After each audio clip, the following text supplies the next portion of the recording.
ఈరోజు క్రైస్తవ యవనస్తులు చెప్పే మాత్రమే వాక్యం చదవాలని పెడుతుంది, కానీ వాక్యం చదవలేకపోతున్నాను. ఎందుకు? వాయ్ దేవునితో గడపాలనుకుంటున్నాను కానీ గడపలేకపోతున్నాను. కారణం ఏంటో తెలుసా? ఒకటి నీ సహవాసం, రెండు నీ జీవితంలో కొన్ని విగ్రహాలు ఉన్నాయి.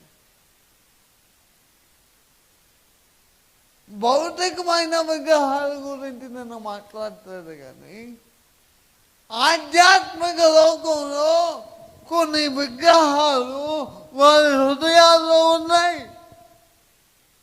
అందుకే మనం ప్రభువుని హత్తుకోలేకపోతున్నాం. అన్నిటికంటే ప్రధానమైన విగ్రహం ఏం చెప్పండి? చెప్పండి, చెప్పమంటారా నన్ను? నేను ఎవరు? అయ్యా, నేనే నాకొక విగ్రహం. ఎందుకు దేవుని నేను హత్తుకోలేకపోతున్నానంటే ఎవరో నాకు అడ్డంకం కాదు, నాకు నేనే అడ్డంకిని. దేనికి అంటే దేవుని హత్తుకోకుండా ఉండడానికి.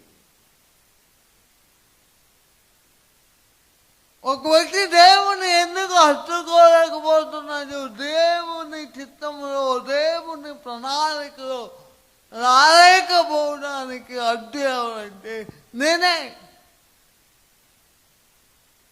కారణం, ఈ భూమి మీద నీకేంటా ఇష్టం అంటే నా ఇష్టం నాకు ఇష్టం.